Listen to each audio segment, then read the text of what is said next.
ஓய்வு நாள் ஆசரிப்பில் தேவனுடைய குணம் வெளிப்படுகிறது.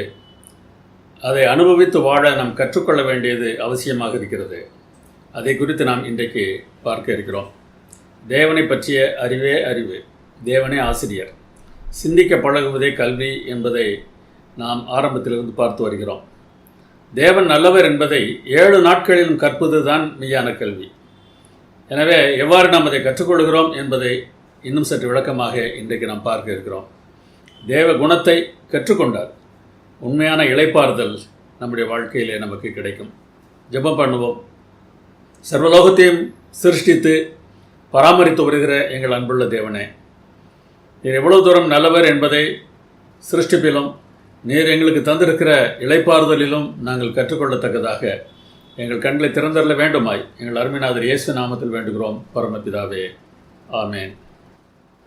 ஒரு புது அலுவலகம், புது வழக்கறிஞர் அன்றைக்கு தான் அலுவலகத்திற்கு வந்திருக்கிறார். முதல் நாள் அது. அவரை பார்ப்பதற்கு யாராவது வந்தால் அவர்களோடு பேசி ஏதேனும் வழக்கு கிடைத்தால் நல்லது என்கிற ஒரு ஆவலோடு அவர் உட்கார்ந்திருக்கிறார். யாரோ ஒருவர் வருகிற சத்தம் கேட்கிறது. சத்தம் கேட்ட உடனே யாரோ ஒரு வாடிக்கையாளர் வருகிறார். அவரை நாம் கவர்ந்து விட வேண்டும். நாம் எவ்வளவு தூரம் திறமையானவர் என்பதை அவருக்கு நாம் காட்ட வேண்டும் என்ற முடிவோடு கூட தொலைபேசியை கையில் எடுத்தார். பேச ஆரம்பித்தார். நீங்கள் சொல்வதெல்லாம் சரிதான், ஆனால் அது அவ்வளவு எளிதல்ல. நீங்கள் நேரில் வந்தால் பேசிக்கொள்வோம். நிச்சயமாக உங்களுக்கு வெற்றி கிடைக்கும். அதை குறித்து நீங்கள் கொஞ்சமும் கவலைப்படாதீர்கள் என்று தொலைபேசியில் கவனத்தோடு அவர் பேசினார். பேசி முடித்த பிறகு வந்திருந்த நபரை பார்த்து, உங்களுக்கு என்ன வேண்டும் என்று கேட்டார். அப்போது அந்த நபர் சொன்னார், இது புது கட்டடம், இன்னமும் தொலைபேசிக்கு இணைப்பு கொடுக்கவில்லை, தொலைபேசிக்கு இணைப்பு கொடுப்பதற்காக நான் வந்திருக்கிறேன் என்று சொன்னாராம். தொலைபேசியில் இணைப்பு இல்லாமலேயே தொலைபேசியில் பேசுவது போல இவர் நடித்தார். ஆனால் வந்தவரோ தொலைபேசி இணைப்பு கொடுப்பதற்காக வந்திருந்தார். பல சமயங்களில் நாம் இவ்வாறு நடந்து கொள்கிறோம் அல்லவா? ஆலயத்தில் நம்மை போன்ற பக்திமான்களை பார்ப்பது கஷ்டம். நாம் பேசுகிற பேச்சு, நாம் செய்கிற செயல், ஆலயத்தில் நடந்து கொள்கிற முறை எல்லாவற்றையும் பார்க்கும்போது பலருக்கு இவரை போன்ற ஒரு பக்திமானை நாம் எங்கே பார்ப்பது என்கிற எண்ணம் வரலாம். வித்தியாசமாக நடக்கிறவர்களும் இருக்கத்தான் செய்கிறார்கள், இவ்வாறு நடக்கிறவர்களும் இருக்கத்தான் செய்கிறார்கள். ஏசாயாவின் காலத்தில் ஆலயத்தில் இருந்த விசுவாசிகள் இப்படித்தான் இருந்திருக்கிறார்கள். அவர்களை பார்த்து அவர் மிகுந்த வருத்தத்தோடு சொல்கிற வார்த்தைகளை பாருங்கள். இது ஏசாயாவின் வார்த்தைகள் அல்ல, தேவனுடைய வார்த்தைகள். ஏசாயாவின் மூலமாக அவர் பேசுகிறார். உங்கள் காணிக்கைகளை நான் பார்க்க விரும்பவில்லை, அவற்றை கொண்டு வராதீர்கள். நீங்கள் தூப வர்க்கம் காட்டுகிறீர்கள், எனக்கு அது அருவருப்பாக இருக்கிறது. நீங்கள் மாதப்பிறப்பில் கூடுகிற சபை கூட்டம், ஓய்வு நாளில் சபை கூடுகிற சபை கூட்டம், இதெல்லாம் நான் இனிமேல் சகிக்கப் போவதில்லை. பண்டிகை என்றாலே எனக்கு வெறுப்பாக இருக்கிறது, எனக்கு வருத்தமாக இருக்கிறது. எவ்வளவுதான் கைகளை உயர்த்தி நீங்கள் ஜெபம் பண்ணினாலும் உங்களுடைய ஜெபத்தை நான் கேட்க மாட்டேன் என்று சொன்னார். தேவன் இவற்றை ஏன் செய்ய சொன்னார் என்பதை புரிந்து கொள்ளாமல் காணிக்கை கொண்டு வருதல், மாதப்பிறப்பு ஆசரித்தல், ஓய்வு நாள் வருதல், சபை கூட்டம் நடத்துதல் போன்றவற்றை நாம் எவ்வளவுதான் ஜெபம் பண்ணினாலும் தேவனுக்கு இவையெல்லாம் அருவருப்பாக இருக்கிறது. எனவே தேவன் இந்த கட்டளைகளை ஏன் கொடுத்தார் என்பதை நாம் உணர்ந்திருக்க வேண்டும். அப்படி உணர்ந்திருப்பது நம்முடைய பார்வையை மாற்றக்கூடும். தேவன் தாம் சிருஷ்டித்து உண்டு பண்ணின தம்முடைய கிரியைகளை எல்லாம் முடித்த பின்பு அதில் ஓய்ந்திருந்தார் என்று ஆதியாகமம் 2:3 வாசிக்கிறோம். ஏன் அவர் ஓய்ந்திருந்தார்? நாம் ஓய்ந்திருக்க வேண்டும் என்பதற்காக அவர் ஓய்ந்திருந்தார். இதன் மூலமாக நாம் ஓய்ந்திருக்க வேண்டும் என்கிற ஒரு கட்டளையை நமக்கு கொடுத்திருக்கிறார். ஓய்ந்திருக்க வேண்டும் என்பதை கற்பிக்கிறார். உலகத்தின் முதல் ஓய்வு நாளை யோசித்து பாருங்களேன். அந்த முதல் ஓய்வு நாளை பற்றி பேசும்போது ஆதியாகமம் 2:2 இவ்வாறு சொல்கிறது, தேவன் தாம் செய்த தம்முடைய கிரியையை 7ஆம் நாளிலே நிறைவேற்றி தாம் உண்டாக்கின தம்முடைய கிரியைகளை எல்லாம் முடித்த பின்பு 7ஆம் நாளிலே ஓய்ந்திருந்தார். இதில் 7ஆம் நாளிலே தம்முடைய கிரியையை நிறைவேற்றினார் என்று வருகிறபடினால 7ஆம் நாளிலும் அவர் ஏதோ வேலை செய்தது போல ஒரு எண்ணம் மக்களுக்கு வருகிறது. அதனால் செப்டுவஜின் என்கிற கிரேக்க மொழிபெயர்ப்பிலும், சிரியக் என்கிற சீரிய மொழிபெயர்ப்பிலும், சமாரியர் என்கிற சமாரிய மொழிபெயர்ப்பிலும் 7ஆம் நாளிலே என்பதை 6ஆம் நாளிலே என்று மொழிபெயர்த்திருக்கிறார்கள். ஆனாலும் எபிரேய வேதாகமத்தில் அது 7ஆம் நாளிலே என்றுதான் இருக்கிறது. 7ஆம் நாளிலே அவர் எதை நிறைவேற்றினார்? 7ஆம் நாளிலே ஒன்றை உண்டாக்கினார். என்ன உண்டாக்கினார் தெரியுமா? இதுவரைக்கும் மண்ணிலும் தண்ணீரிலும் உண்டாக்கின ஆண்டவர் காலத்திலே ஒன்றை உருவாக்குகிறார். அன்றைக்கு அவர் ஓய்வு நாளை உண்டாக்கினார். ஓய்வு நாளை உண்டாக்கி தமது படைப்பை தேவன் முடித்து வைத்தார். ஆம், 7ஆம் நாளிலே தேவன் தம்முடைய கிரியையை நிறைவேற்றினார், ஒரு முடிவு கொண்டு வந்தார். அந்த 7ஆம் நாளையும் சேர்த்து தேவன் அநேக நன்மையானவற்றை மனிதருக்காக உருவாக்கி இருக்கிறார் என்பது நமக்கு தெரிகிறது. ஆதாமும் ஏவாளும் எத்தனை நாள் கழித்து ஓய்ந்திருந்தார்கள்? அவர் வாழ்க்கையே ஓய்வு நாளில் தான் துவங்கியது. அதற்காக என்ன ஆயத்தம் செய்திருப்பார்கள்? ஒரு ஆயத்தமும் அவர்கள் செய்திருக்க போவதில்லை. எல்லா ஆயத்தங்களையும் தேவனே செய்துவிட்டார். முதலாவதாக ஓய்வு நாளில்தான் அவர்கள் பிரவேசிக்கிறார்கள்.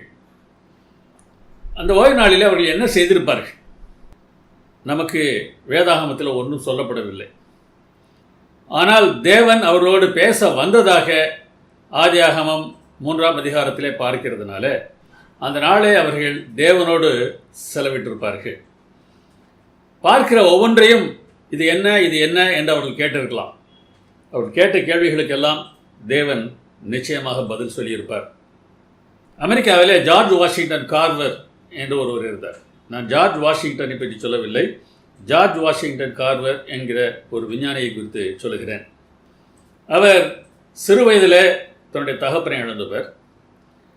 தாயும் மகனுமாக ஒரு வெள்ளைக்காரரிடம் அடிமைகளாக வந்து சேர்கிறார்கள். ஆனால் அந்த வெள்ளைக்காரர் இந்த கருப்பு சிறுவனை தன்னுடைய பிள்ளையைப் போலவே வளர்த்தார். கார்வர் என்பது அவருடைய பெயர்தான். அதனால் ஜார்ஜ் வாஷிங்டன் இவரை தன்னுடைய அப்பாவாகவே கருதினார் என்பது தெரிகிறது. அவர் விளையாடி கொண்டு இருக்கிற சமயத்தில் அவருக்கு வருகிற கேள்விகளை எல்லாம் கார்வரிடத்தில் வந்து கேட்பார். அப்பொழுது கார்வர் ஜார்ஜ் வாஷிங்டனை பார்த்து, நீ தேவனிடத்தில் தேவன் சொல்லித் தருவார் என்று சொல்லிவிடுவாராம். இதனால் கேள்வி எழுப்பினால் அப்பாவிடம் கேட்பதை நிறுத்திவிட்டு தேவனிடம் கேட்க ஆரம்பித்தார். தேவன் பதில் சொன்னாரா என்றால் பதில் சொன்னார் என்பதுதான் ஜார்ஜ் வாஷிங்டன் கார்வருடைய வாழ்க்கையை நாம் ஆராய்ந்து பார்க்கும்போது தெரிகிறது.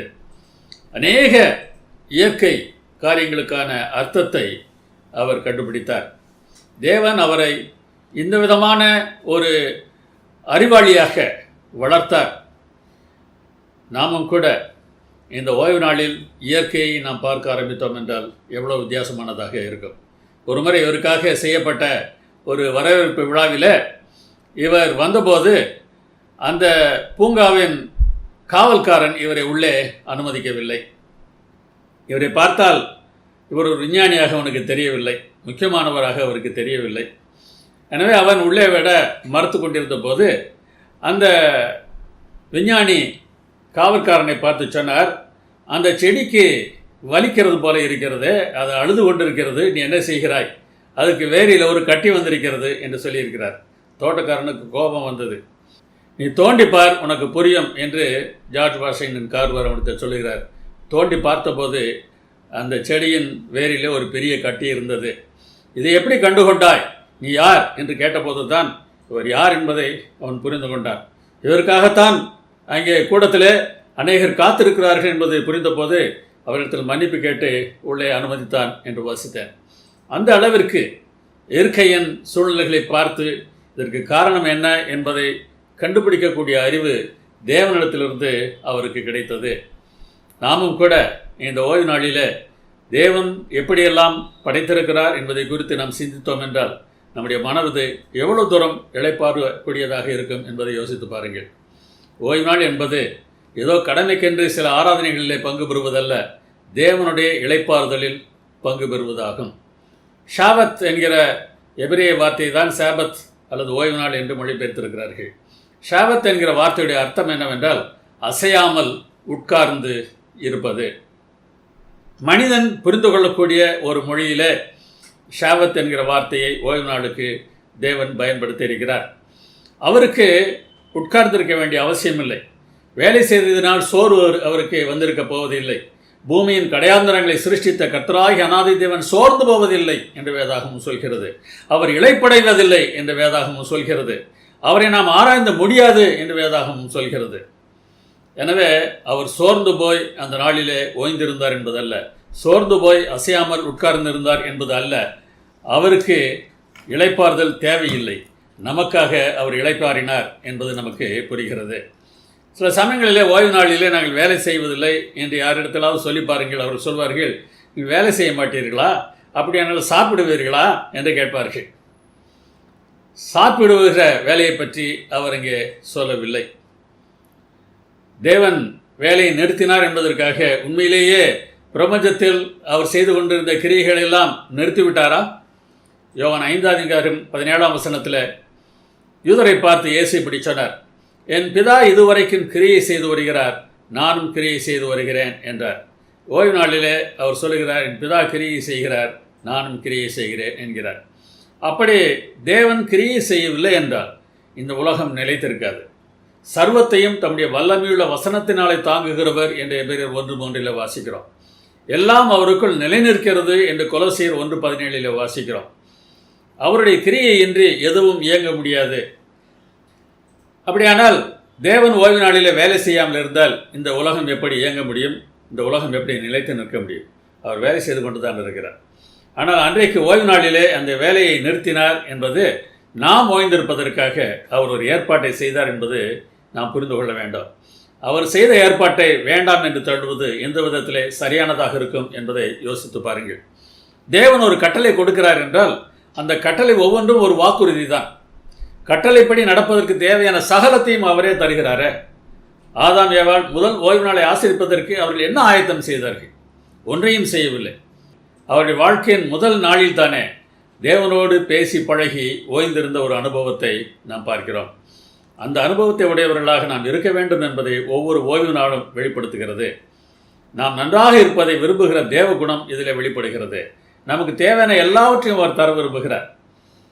எந்த தேவையும் நமக்கு இல்லாமல் போகப் போவதில்லை என்பதை இந்த ஓய்வு நாள் ஒவ்வொரு வாரமும் நமக்கு காட்டிக் கொண்டிருக்கிறது. ஓய்வு நாளை வனாந்தரத்தில் ஆசரித்த அனுபவத்தை குறித்து நாம் வாசிக்கும் போது இன்னொன்றை நாம் கற்றுக்கொள்கிறோம். யாத்ராகமம் 16 ஒரு சம்பவத்தை பார்க்கிறோம். உணவு இல்லை, நாங்கள் எகிப்திலே இருந்தபோது சாப்பிட்டது போன்ற உணவு எங்களுக்கு இல்லை என்றெல்லாம் எல்லோரும் முறுமுறுக்கிறார்கள். அப்பொழுது ஆண்டவர், நீங்கள் கேட்கிறதையெல்லாம் நான் உங்களுக்கு தரப்போகிறேன் என்று சொல்லுகிறார். வானத்திலிருந்து உங்களுக்கு நான் அப்பம் வர்ஷிக்க பண்ண போகிறேன். நீங்கள் ஒவ்வொரு நாளுக்கு வேண்டியதை ஒவ்வொரு நாளிலும் சேர்த்து கொள்ள வேண்டும் என்று சொன்னார். அதாவது மன்னா பெய்ய போகிறது, அவர்கள் ஒவ்வொரு நாளும் போய் சென்று அதை சேர்த்து கொள்ள வேண்டும். அதனால் அவர்கள் என் நியாயப்பிரமாணத்தின்படி நடப்பார்களோ நடக்க மாட்டார்களோ என்று அவர்களை சோதிப்பேன் என்று 4 சொல்கிறார். ஒவ்வொரு நாளும் அவர்கள் போய் தங்களுக்கு வேண்டியதை சேர்த்து கொள்ள வேண்டும், அதாவது ஒரு வேலை செய்ய வேண்டும். இந்த பொழிகிற மன்னா ஒவ்வொரு வீட்டுகளும் பொழிய பண்ணுவதற்கு தேவனால் முடிந்திருக்காதா? செய்திருக்கலாம். ஆனால் அதற்கு பதிலாக வெளியிலே பொழிய பண்ணி நீங்கள் போய் சேர்த்து கொள்ளுங்கள் என்று சொன்னார். நாம் வேலை செய்ய வேண்டும் என்பதை தேவன் இங்கே வற்புறுத்துவதை பார்க்க முடிகிறது. கடந்த வாரத்தில் வேலையை குறித்து நாம் படித்தோம். அதில் வேலை செய்யாதவன் சாப்பிடக்கூடாது என்று சொன்னார். இங்கே வேண்டியதையெல்லாம் நீங்கள் போய் பொறுக்கிக் கொள்ளுங்கள் என்று சொல்கிறார். அப்படி பொறுக்கிக் கொள்ளத்தக்கதாக நீங்கள் செல்லும்போது நியாயப்பிரமாணத்தின்படி நீங்கள் நடப்பீர்களா நடக்க மாட்டீர்களா என்பதை நான் பார்த்து அறிந்து கொள்வேன் என்று சொல்கிறார். அதாவது தேவனுடைய கட்டளைக்கு கீழ்ப்படிதல் என்பது 6 நாளும் வேலை செய்வதில் அடங்கியிருக்கிறது. 6 நாட்களும் மன்னா சேகரிக்க செல்லாவிட்டால் நியாயப்பிரமாணத்தின்படி நாம் நடப்பதில்லை என்று அர்த்தம். 6 நாட்கள் வேலை செய் என்று நியாயப்பிரமாணம் சொல்கிறது. 6ஆம் நாளில் என்ன செய்ய சொன்னார்? ஒவ்வொரு நாளிலும் ஒரு ஆளுக்கு 1 ஓமர் சேகரித்தார்கள். 6ஆம் நாளில் 2 ஓமர் சேகரித்துக் கொள்ளும்படியாக சொன்னார். ஏனென்றால் 7வது நாளில் மன்னா பெய்ய போவதில்லை. அன்றைக்கு தேவையான உணவுக்கு அவர்கள் 6ஆம் நாளிலே சேர்க்க வேண்டியதாக இருந்தது. கர்த்தர் இவ்வாறு சொல்கிறார், நாளைக்கு கர்த்தருக்குரிய பரிசுத்த ஓய்வு நாளாகிய ஓய்வு, நீங்கள் சுட வேண்டியதை சுட்டு வேவிக்க வேண்டியதை வேவித்து மீதியாக இருக்கிறதை எல்லாம் நாளை மட்டும் உங்களுக்காக வைத்து வையுங்கள்.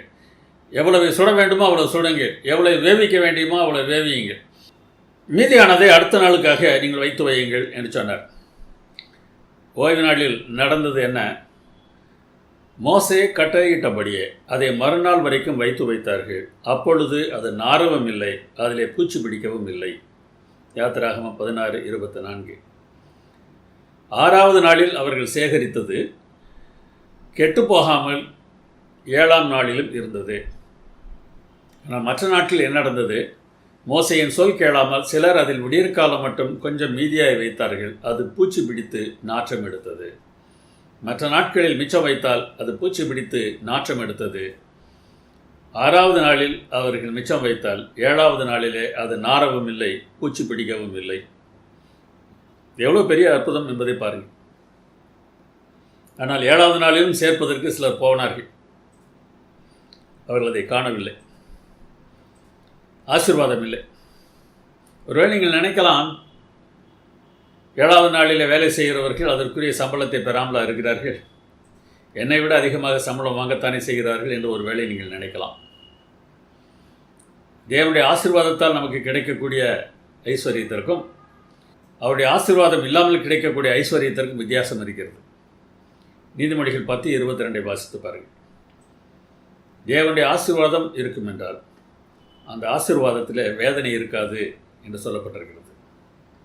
மற்றவர்களுக்கு வசதிகள் இருப்பது போல தெரியலாம், அவர்கள் எப்படிப்பட்ட வேதனைகள் இருக்கிறார்கள் என்பது நமக்கு தெரியாது. அவனவனுக்கு அவனுடைய கஷ்டம் புரியும். நாம் தேவனை முழுவதுமாக நம்பினால் நமக்கு கிடைக்கிற ஆசீர்வாதம் வேதனை இல்லாத ஆசீர்வாதமாக இருக்கும். 7ஆம் நாளிலே சிலர் அதை சேர்க்க புறப்பட்டார்கள். ஒரு பாடத்தை ஆண்டவர் கற்றுக் கொடுக்க விரும்பினார். அவர்கள் அதை காணவில்லை. அப்போது கர்த்தர் மோசேயை பார்த்து ஒரு கேள்வி கேட்கிறார். என் கட்டளைகளையும் என் பிரமாணங்களையும் கைக்கொள்ள எந்த மட்டும் மனதில்லாதிருப்பீர்கள்? 6 நாளும் வேலை செய்யும்போது நியாயப்பிரமாணத்தின்படி நடக்கிறோம். 7வது நாளில் வேலை செய்யாமல் இருக்கும்போது நியாயப்பிரமாணத்தின்படி நடக்கிறோம் என்கிற ஒரு முக்கியமான கருத்தை தேவன் அவர்களுக்கு கற்றுக் கொடுத்தார். எதற்காக இப்படி செய்தார்? உங்களுக்கு வனாந்தரத்தில் தேவன் மன்னாவை கொடுத்தார், உங்களை போஷித்து வந்தார். நீங்கள் அவரை மறந்துவிடக்கூடாது. உங்களுக்கு கொடுத்த மன்னா எப்படிப்பட்டது? இதற்கு முன்னராக உங்களுடைய பிதாக்கள் அறியாத ஒரு மன்னா. இப்படித்தான் சம்பாதிக்க வேண்டும், இப்படித்தான் நமக்கு சாப்பாடு கிடைக்கும் என்று நாம் நினைத்து கொண்டிருக்கலாம். ஆனால் நமக்கு தெரியாத ஒரு வழியிலே தேவனால் நம்மை போஷிக்க முடியும். நீ என்ன செய்யக்கூடாது? என் சாமர்த்தியமும் என் கைபலனும் இந்த ஐஸ்வர்யத்தை எனக்கு சம்பாதித்தது என்று நீ உன் இருதயத்தில் சொல்லிக்கொள்ளாமல் இருக்க வேண்டும். அப்படி சொல்லிக்கொள்ளாமல் இருப்பதற்கு நீ கர்த்தரை நினைக்க வேண்டும். தேவன் சொன்ன பிரகாரமாக இந்த நாளில் உனக்கு ஐஸ்வர்யம் உண்டாக இருப்பதற்கு காரணம் அவரே. ஏனென்றால் ஐஸ்வர்யத்தை சம்பாதிப்பதற்கான பலனை உனக்கு கொடுக்கிறவர் தேவனே என்று உபாகமம் 8ஆம் அதிகாரம் 18ஆம் வசனத்தில் வாசிக்கிறோம். நான் சம்பாதித்தேன், என்னுடைய திறமையை நான் சேர்த்தேன் என்று சொல்லிக்கொள்ளாமல் இருப்பதற்கு நாம் ஆயத்தமாக இருக்க வேண்டும். அப்படிப்பட்ட எண்ணம் ஒருவேளை தேவனுடைய பிள்ளையின் மனதில் இருக்கும் என்றால் அதை நீக்குவதற்காக தேவன் நம்மை வனாந்தரத்திற்கு அனுப்பி நாம் அறியாத வழியில் நம்மை போஷித்து நான் தான் உன்னை நடத்துகிறேன் என்பதை நமக்கு கற்றுக் கொடுக்கத்தான் செய்கிறார். எத்தனை தான் வேதாகமம் அறிந்திருந்தாலும் அதை குறித்து பிரசங்கித்தாலும் பல சமயங்களிலே நாம் ஒன்றை மறந்து விடுகிறோம். தேவனே நம்மை நடத்துகிறார் என்ற எண்ணம் நம்முடைய உள்ளத்தில் இல்லாமல் போய் நான் என்னுடைய திட்டங்களினாலும் என்னுடைய திறமைகளினாலும் இவற்றையெல்லாம் நடத்தி வருகிறேன் என்று நாம் நினைத்து விடுகிறோம். அந்த சமயங்களெல்லாம் தேவன் நமக்கு கற்றுத்தருகிற ஒரு முக்கியமான பாடம், நீ என்னை நம்பலாம் என்பது தான். அந்த சமயத்திலும் தேவன் நம்மை கைவிட்டு விடுவதில்லை. ஏனென்றால் அவர் நல்லவர். சொல்லுவோமா? தேவன் நல்லவர். எல்லா காலங்களிலும் எல்லா சூழ்நிலைகளிலும் என்ன நேரிட்டாலும் தேவன் நல்லவர். நான் அதற்கு சாட்சி. நம் உழைப்பினால் அல்ல, தேவ உதவியினாலேயே நாம் வாழ்கிறோம் என்பதை ஒவ்வொரு வாரமும் ஓய்வு நாள் நமக்கு கற்றுக் கொடுக்கிறது. நம்மை பராமரிக்க விரும்புகிற தேவ குணம் இதில் வெளிப்படுகிறது. உழைக்க தேவையில்லை என்று அர்த்தமில்லை, உழைக்க வேண்டும். நான் உழைத்தாலும் அது தேவ உதவியினால்தான் நமக்கு கிடைக்கிறது என்பதை ஒவ்வொரு வாரமும் ஓய்வு நாள் நமக்கு கற்றுக் கொடுக்கிறது. தேவன் ஓய்ந்திருந்தது போல நாம் ஓய்ந்திருந்தால் தேவ சித்தப்படி தேவனுக்கு கீழ்ப்படுகிறவர்களாக நாம் இருப்போம். அது மாத்திரமல்ல, தேவன் தாம் சிருஷ்டித்து உண்டு பண்ணின தம்முடைய கிரியைகளை எல்லாம் முடித்த பின்பு 7ஆம் நாளை ஆசீர்வதித்தார் என்றும் ஆதியாகமம் 2:3 வாசிக்கிறோம். இந்த ஆசீர்வாதத்தை நாம் புரிந்து கொள்ள வேண்டும் என்றால் எது முக்கியம் எது முக்கியமில்லை என்கிற முக்கிய வரிசையை நாம் அறிந்திருக்க வேண்டும். ஓய்வு நாளில் நாம் செய்ய வேண்டிய செயல்கள் மூலமாக இந்த முக்கிய வரிசையை தேவன் கற்பிக்கிறார்.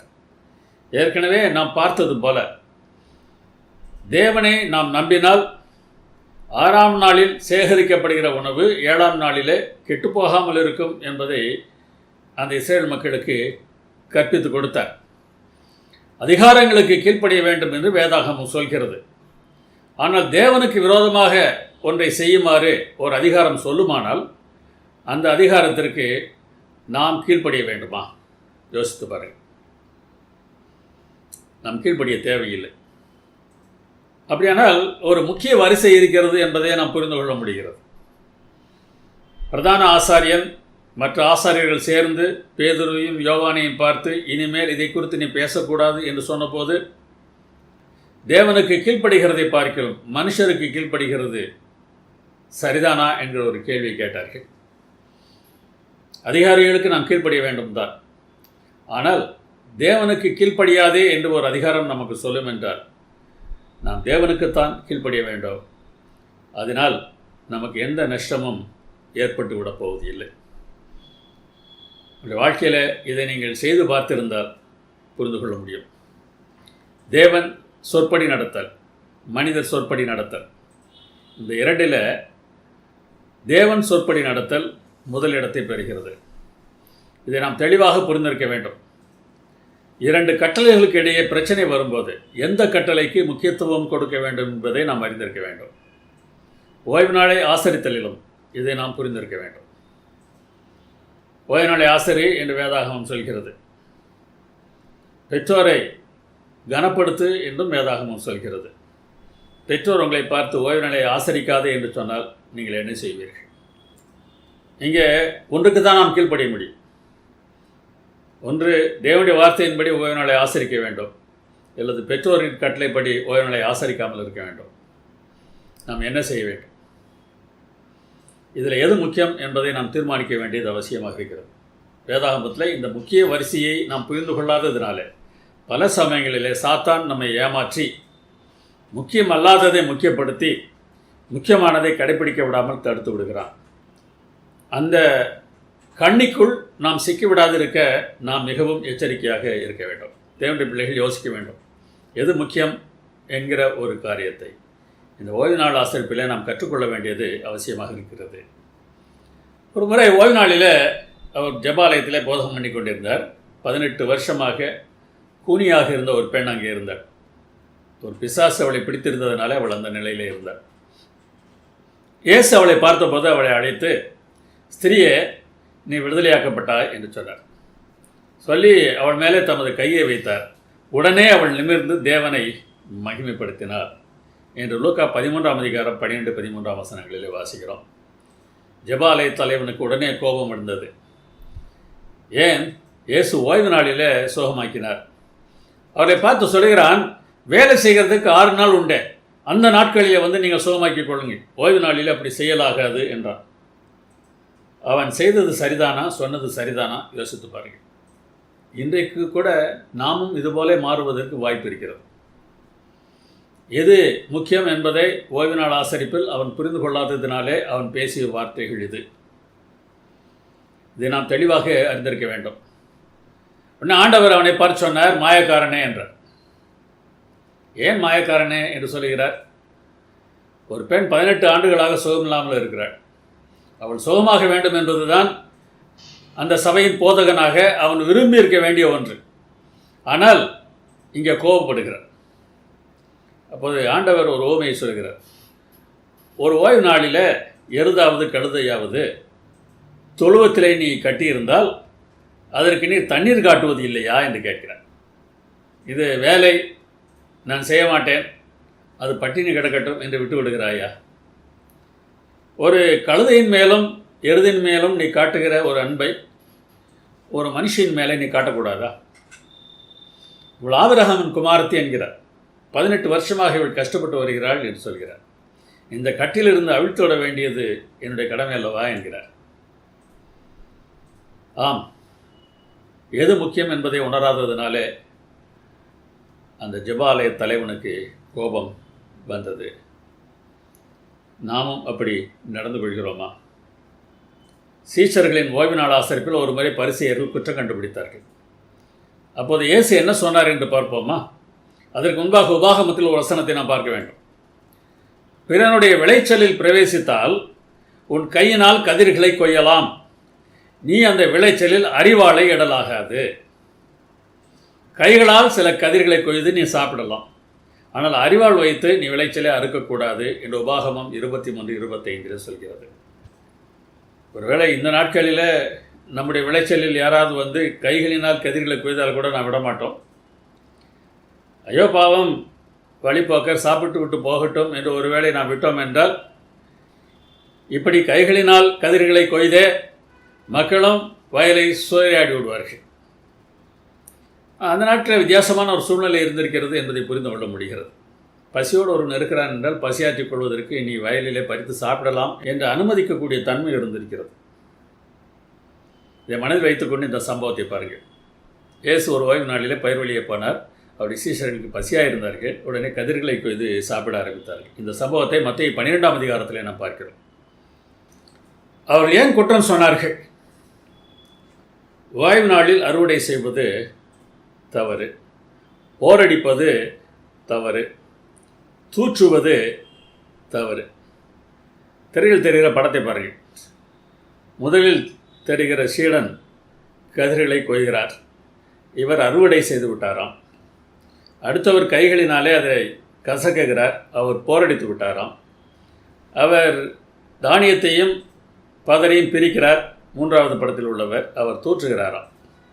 இப்படி இந்த 3 வேளையும் ஓய்வு நாளில் செய்து விட்டதனாலே சீஷர்கள் தவறு செய்து விட்டார்கள் என்று குற்றம் சாட்டினார்கள். அதற்கு அநேக விளக்கங்களை இயேசுவானவர் சொல்லுகிறார். அதையெல்லாம் பார்க்க போவதில்லை. ஒரு வார்த்தை மத்தேயு 12:6 வாசிக்கிறோம். தேவாலயத்திலும் பெரியவர் இங்கே இருக்கிறார் என்று உங்களுக்கு சொல்லுகிறேன் என்றார். தேவாலயத்தில் இடப்பட்ட பலிகளை ஓய்வு நாளிலே ஆசாரியர்கள் இட்டார்கள். அதற்காக ஆட்டை பிடித்திருப்பார்கள், வெட்டியிருப்பார்கள், இரத்தத்தை பிடித்திருப்பார்கள், மாംசத்தை வைத்து எரித்திருப்பார்கள். இப்படி பல வேலைகளை செய்தார்கள். இதெல்லாம் செய்தாலும் அவர்களை நீங்கள் யாரும் குறை சொல்லப் போவதில்லை. ஆனால் அந்த தேவாலயத்திலும் பெரியவராக நான் இங்கே இருக்கிறேன் என்கிறார். எது மீறுதல் என்பது அவருக்கு தெரியாதா? சர்வத்தையும் படைத்தவர் அவர். தேவாலயத்திலும் நான் பெரியவர் என்று சொன்னதன் மூலமாக ஒரு முக்கியமான உண்மையை அந்த பரிசேயருக்கு அவர் கற்றுக் கொடுக்க விரும்பினார். தான் யார் என்பதை அவர்கள் புரிந்து கொள்ள வேண்டும் என்று விரும்பினார். மனித ரூபத்தில் அவர் இருந்தாலும் அவர் தேவன் என்பதை அவர்கள் புரிந்து கொள்ளவில்லை. புரிந்து கொண்டிருந்தால் அவரை வணங்கியிருப்பார்கள். படைத்தவருக்கு முன்னராகவே அவர்கள் சொல்கிறார்கள், இது தவறு. தங்களுடைய சொந்த கட்டளையை தேவனுடைய கட்டளையாக மாற்றி அவர்கள் பேசுவதை பார்க்க முடிகிறது. பல சமயங்களில் நாமும் கூட பல சொந்த கட்டளைகளை ஓய்வு நாளுக்காக எழுதி விடுகிறோம். ஓய்வு நாள் மாத்திரமல்ல, இன்னும் அநேகவற்று இதை செய்யக்கூடாது, அதை செய்யக்கூடாது என்று பல கட்டளைகளை நாம் முக்கியப்படுத்த ஆரம்பித்து விடுகிறோம். அதிலும் பல கலாச்சார கட்டளைகளுக்கும் தேவனுடைய கட்டளைகளுக்கும் வித்தியாசத்தை புரிந்து கொள்ள முடியாதவர்களாகவும் நாம் இருக்கிறோம். அதற்கு பிறகு அந்த ஓய்வு நாளிலே அவர் ஜெபாலயத்திற்கு செல்கிறார். அங்கே சூம்பின கையை உடைய மனுஷன் ஒருவன் இருந்தார். உடனே இயேசுவிடத்தில் அவர் கேட்கிறார்கள், ஓய்வு நாளில் சுத்தமாக்குகிறது நியாயமா என்று கேட்கிறார்கள். அப்போது இவரிடத்தில் ஒரு வித்தியாசமான கேள்வியை கேட்கிறார். லூக்காவில் நாம் பார்த்த அந்த சம்பவத்தில், நீ ஆட்டுக்கும் மாட்டுக்கும் கழுதைக்கும் எருதுக்கும் தண்ணீர் காட்ட மாட்டாயா என்று கேட்டார். இங்கே என்ன கேட்கிறார் என்று பாருங்கள். ஒரு மனுஷனுக்கு ஒரு ஆடு இருக்கிறது. அந்த ஆடு ஓய்வு நாளிலே குழியில் விழுந்து விட்டது. அதை பிடித்து நீ தூக்கி விட மாட்டாயா என்று கேட்கிறார். தூக்கி விடுவோம், ஏனென்றால் ஆடு என்பது சொத்து, அதை நாம் இழந்து விடக்கூடாது. குழியில் விழுந்த ஆடு செத்து போய்விட்டால் என்ன செய்வது? அதனால் நாம் அதை தூக்கி விடுவோம். ஆட்டை விட மனுஷன் கேவலமானவனா?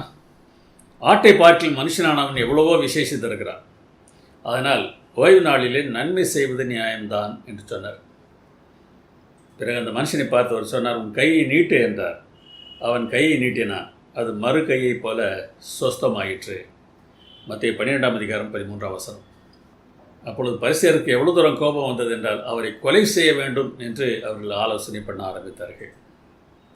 அன்புக்கு முக்கியத்துவம் கொடுக்காமல், அன்பின் அடிப்படையில் சட்டத்திட்டங்களுக்கு கீழ்ப்படியாமல், வெறுமனே சட்டத்திட்டங்களை வார்த்தையின்படி பார்க்கிறவர்களுக்கு இப்படிப்பட்ட கோபம்தான் வரும்.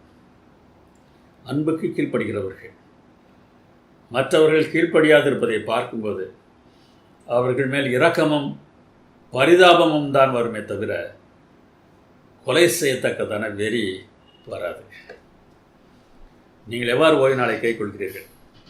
தேவனில் மெய்யான இளைப்பாறுதலை பெறுகிற, அவரை அதிகமாக அறிந்து கொள்ள உதவுகிற ஒரு நாளாக அல்லாமல், அதை செய்யாதே இதை செய்யாதே என்று விதிகளை சுமத்துகிற நாளாக மாற்றிவிட்டீர்களா? ஆம் என்றால் தேவன் விரும்புகிறபடி அந்நாளை ஆசரிப்பதற்கு என்ன மாற்றங்களை செய்யலாம் என்பதை யோசித்து பாருங்கள். ஆடுகள் கழுதைகளுக்கானவற்றை செய்தல், ஓய்வு நாளில் வேலை எதுவும் செய்யாதிருத்தல், இந்த இரண்டில் பிராணிகளுக்காக செய்வதை முதலிலும் ஓய்வு நாளில் வேலை செய்யாமல் இருப்பதை இரண்டாவதாகவும் வைத்திருந்தார்கள். இதுதான் யூதருடைய முக்கிய வரிசை. ஆனால் மனிதருக்கு நன்மை செய்வது என்று வந்தால் அதை மூன்றாவதாக அவர்கள் வைத்து பார்த்தார்கள். ஆனால் ஆடுகளுக்கும் கழுதைகளுக்கும் செய்வதை விட மனிதருக்கு செய்வது மிகவும் முக்கியம் அல்லவா? இயேசு காட்டின முக்கிய வரிசையை பாருங்கள்.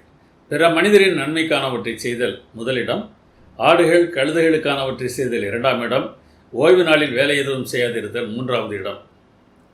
எனவே தேவன் சொல்லுகிற இந்த முக்கிய வரிசையை நாம் எப்போதும் அறிந்திருக்க வேண்டியது அவசியமாக இருக்கிறது. மனுஷன் ஓய்வு நாளுக்காக உண்டாக்கப்படவில்லை, ஓய்வு நாள் மனுஷனுக்காக உண்டாக்கப்பட்டது. ஆகையால் மனுஷகுமாரன் ஓய்வு நாளுக்கும் ஆண்டவராக இருக்கிறார் என்று இயேசு சொன்னார். மனிதனுடைய நன்மைக்காகவே ஓய்வு நாள் உண்டாக்கப்பட்டது. எனவே மனிதன் மிகவும் கஷ்டப்படுகிறான் என்றால் அவனுக்கு உதவி செய்ய வேண்டியது நம்முடைய கடமை. அந்த நாளிலே அந்த உதவியை நாம் செய்வதிலே தவறில்லை என்பதை இங்கே ஆண்டவர் சுட்டி காட்டுகிறார். எனவே எது முக்கியம் என்பதை ஓய்வு நாள் ஆசரித்தல் கற்றுக் கொடுக்கிறது. இந்த பகுத்தறிவு நமக்கு தேவை.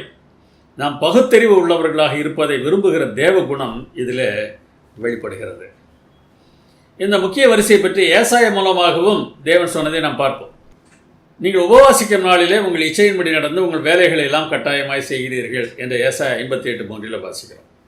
உபவாச நாள் என்று ஒரு நாளை நாம் நியமித்திருந்தால் அந்த நாளில் வேலை செய்யக்கூடாது என்பதை இந்த கட்டளை நமக்கு காட்டுகிறது. ஏசாயா 58ஆம் அதிகாரத்தில் நாம் 2 நாட்களை பார்க்கிறோம். ஒன்று உபவாச நாள், இன்னொன்று ஓய்வு நாள். இரண்டுக்கும் உள்ள ஒற்றுமை என்ன? இரண்டும் ஆராதனை நாட்கள், இரண்டும் வேலை செய்யாதிருக்கும் நாட்கள். ஆராதனையாக நாம் உபவாச நாள் என்று நியமிக்கும் போது அன்றைக்கு வேலை செய்யாமல் நாம் ஆராதனை செய்ய வேண்டும். ஓய்வு நாளிலும் நாம் வேலை செய்யாமல் ஆராதனை செய்ய வேண்டும். எனவே இந்த 2 நாட்களையும் 58ஆம் அதிகாரத்தில் பார்க்கிறோம். இந்த 2 நாட்களிலும் நாம் செய்கிறவற்றில் முக்கிய வரிசை ஒன்றை ஏசாயா அறிமுகப்படுத்துகிறார். இந்த நாட்களில் நீங்கள் செய்வதை விட மற்ற நாட்களில் செய்பவை முக்கியம். அது என்ன என்பதையும் அவர் காட்டுகிறார். அதை பார்ப்போம். இப்படி ஆராதனைக்காக வருகிற இந்த ஜனங்களை குறித்து சொல்லும்போது, தேவனுடைய நியாயத்தின்படி நடக்க ஆசைப்படுகிற மக்கள் போல அவர்கள் நாள்தோறும் என்னை தேடி என்னுடைய வழிகளை எல்லாம் அறிந்து கொள்கிறார்கள். இது நம்மை சுட்டி காட்டுகிறதா? ஆலயத்திலே உட்கார்ந்து வேதாகமத்தை படிக்க வேண்டும், புதிதாக காரியங்களை அறிந்து கொள்ள வேண்டும் என்று செய்கிற நம்முடைய செயல்கள் எப்படிப்பட்டவை என்பது காட்டுகிறதா? தேவனுடைய வழிகளை அறிந்து கொள்ள வேண்டும், புதிதாக கற்றுக்கொள்ள வேண்டும், நீதி நியாயங்களை அறிந்து கொள்ள வேண்டும், வரலாற்றை புரிந்து கொள்ள வேண்டும், தீர்க்க தரிசனங்களை அறிந்து கொள்ள வேண்டும். ஆனால் இந்த வசனத்தில் அவர் சொல்லும்போது என்ன ஒன்றை அவர் சொல்லுகிறார் தெரியுமா? இதெல்லாம் செய்கிறீர்கள், ஆனால் இருதயத்தில் நீங்கள் என்னை விட்டு பிரிந்து இருக்கிறீர்கள் என்று சொல்கிறார். ஏன் அவர் இப்படி சொல்கிறார்? அதற்கான காரணத்தை பின்னால் அவர் சொல்கிறார். மற்ற நாட்களில் நீங்கள் வாழ்கிற விதமானது இந்த ஆராதனை நாளில் நீங்கள் ஆசைப்படுகிற விதத்திற்கு முரண்பாடாக இருக்கிறது. இந்த நாளிலே இவற்றையெல்லாம் கற்றுக்கொண்டு மற்ற 6 நாட்களில் நீங்கள் எப்படி வாழ்கிறீர்கள் என்கிற கேள்வியை அவர் எழுப்புகிறார். மற்ற 6 நாட்களிலே நாம் நன்மை செய்கிறவர்களாக இருக்க வேண்டுமா? இது முக்கியம். ஆராதனைக்கு வந்து பாட்டு பாடி ஜெபித்து காணிக்கை கொடுத்து பலி செலுத்தி, இது பழைய ஏற்பாட்டை நான் சொல்கிறேன். அதேபோல் இப்போதும் பாட்டு பாடி ஜெபித்து பிரசங்கத்தை கேட்டு நாம் செயல்படுகிற செயல்களை விட மற்ற 6 நாட்களிலே நன்மை செய்வது முக்கியம் என்று சொல்கிறார். செம்மறியாடு வெள்ளாடு கதை இயேசுவானவர் சொன்னார் அல்லவா? அந்த கதை முடிவில் வலது பக்கத்தில் நிற்கிறவர்களை பார்த்து அவர் சொல்வாராம், நீங்கள் பிதாவினால் ஆசீர்வதிக்கப்பட்டவர்கள், நீங்கள் வந்து ராஜ்யத்தை சுதந்திரித்துக் கொள்ளுங்கள் என்று சொல்வாராம். இதை மத்திய 25ஆம் அதிகாரத்திலே நாம் வாசிக்கிறோம். அதற்கும் ஏசாயா சொல்வதற்கும் ஒரு நெருங்கிய தொடர்பு இருக்கிறது. எப்படி என்பதை நாம் வேகமாக பார்ப்போம். பசி உள்ளவனுக்கு உன் ஆகாரத்தை பகிர்ந்து கொடுத்தல் என்று 7ஆம் வசனத்திலே ஏசாயா சொல்கிறார். ஆம், அது மிகவும் முக்கியமானது. மற்ற 6 நாட்களில் பசி உள்ளவனுக்கு உன் ஆகாரத்தை பகிர்ந்து கொடுக்காமல் 7ஆவது நாளில் நீ ஆலயத்தில் வந்து தேவனை குறித்து ஆராய்ச்சி செய்வது வீண் என்று சொல்கிறார். மத்தேயுவிலே இயேசுவானவர் சொன்னதை பார்க்கிறீர்களா? பசியாக இருந்தேன், எனக்கு போஜனம் கொடுத்தீர்கள். தாகமாக இருந்தேன், என் தாகத்தை தீர்த்தீர்கள். இன்னும் இவர்கள் கேட்பார்களாம், நாங்கள் எப்பொழுது உம்மை பசியுள்ளவர்களாக கண்டு உமக்கு போஜனம் கொடுத்தோம், எப்பொழுது உம்மை தாகமுள்ளவர்களாக கண்டு உம்முடைய தாகத்தை தீர்த்தோம் என்று கேட்பார்களாம். என்ன புரிகிறது? பரலோகத்திற்கு போக வேண்டும் என்பதற்காக பசியுள்ளவர்களுக்கு ஆகாரம் கொடுத்தவர்கள் இல்லை இவர்கள். தாகமுள்ளவர்களுக்கு தாகத்தை அதற்காக தீர்த்தவர்கள் இல்லை இவர்கள். இது இவருடைய சுபாவம். எனவே ஏழைகளுக்கு செய்யும்போது தேவனுக்கு செய்கிறோம் என்கிற எண்ணமே இல்லாமல் செய்தார்கள். இன்றைக்கு சிலர் இருக்கிறார். ஒருவர் ஒரு இடத்துல சொன்னார், யாராவது பிச்சை கேட்டால் நான் கொடுத்து விடுவேன், ஏனென்றால் அவன் பிச்சைக்காரனோ தேவனோ எனக்கு தெரியாது என்று சொன்னார். அது பிச்சைக்காரனோ தேவனோ தெரியாது, தேவனாக இருந்தால் என்ன செய்வது என்று கொடுப்பது அல்ல. அப்படி இருந்தால் பிச்சைக்காரனை போல் ஒரு நாள் வந்தேன், நான் உனக்கு சாப்பாடுக்கு காசு கொடுத்தேன் என்று சொல்லிவிடுவார். இவர்களுக்கே தெரியவில்லை அப்படி செய்தது. ஏனென்றால் அது அவர்களுடைய சுபாவம். நான் அதை செய்தேன் இதை செய்தேன் என்று கணக்கு வைக்கிற ஒரு தன்மை இவரிடத்தில் என்ன செய்யலை இல்லை என்பது தெரிகிறது. அப்படி அவர் சொல்லும்போது ஆண்டவர் சொல்வாராம், மிகவும் சிறியவராகிய என் சகோதரரான இவர்களில் ஒருவனுக்கு நீங்கள் எதை செய்தீர்களோ அதை எனக்கே செய்தீர்கள். இவருக்கு செய்தால் நாம் தேவனுக்கு செய்கிறோம் என்று நினைத்து செய்வதல்ல, இவருக்கு தேவை, இவருக்கு செய்கிறோம் என்று செய்வது தான். அதுதான் நம்முடைய தன்மையாக இருக்க வேண்டும். துரத்துண்ட சிறுமியானவர்களை வீட்டிலே சேர்த்து கொள்ளுதல். ஏசாயா 58:7 வாசிக்கிறோம். இயேசு சொன்னதை பாருங்கள், அந்நியனாக இருந்தேன், என்னை சேர்த்து கொண்டீர்கள். உடனே அவர்கள் கேட்பார்களாம், எப்பொழுது உம்மை அந்நியராக கண்டு உம்மை சேர்த்து கொண்டோம்? ஏதாவது ஒரு துரத்துண்ட சிறுமியானவரை பார்க்கிறோம் என்று வைத்துக் கொள்ளுங்களேன். ஒரு அப்பாவை வயதான நிலையில் பிள்ளைகள் துரத்து விடுகிறார்கள். அவர்களை பார்த்து, இந்த பிள்ளைகளுக்கு அக்கறையே இல்லையா? அரசாங்கம் என்ன செய்கிறது? இவர்களெல்லாம் உள்ளே தூக்கி சிறைச்சாலையில் போட வேண்டும் என்று பேசுவதல்ல. அந்நியனாக இருந்தவர்களை அந்நியருடைய வீட்டிலே சேர்த்தீர்கள் என்று சொல்லவில்லை. அந்நியனாக இருந்தேன், என்னை நீங்கள் சேர்த்து கொண்டீர்கள். அவருக்கு என்ன செய்ய வேண்டுமோ அதை செய்கிறவர்களாக நாம் மாற வேண்டும். சில சமயங்களில் சிலர் நன்றியற்றவர்களாக மாறிவிடலாம். அதற்காக நம்மை நாம் மாற்றிக்கொள்ள வேண்டும் என்ற அவசியம் இல்லை. இப்படி சொன்ன உடனே ராஜா அவர்களை பார்த்து சொல்லுவாராம், சிறியவராகிய இவர்களில் ஒருவனுக்கு நீங்கள் எதை செய்தீர்களோ அதை எனக்கே செய்தீர்கள். வஸ்திரம் இல்லாதவனை கண்டால் அவனுக்கு வஸ்திரம் கொடுப்பார்களாம். இயேசு சொல்கிறார், வஸ்திரம் இல்லாதிருந்தேன், எனக்கு வஸ்திரம் கொடுத்தீர்கள்.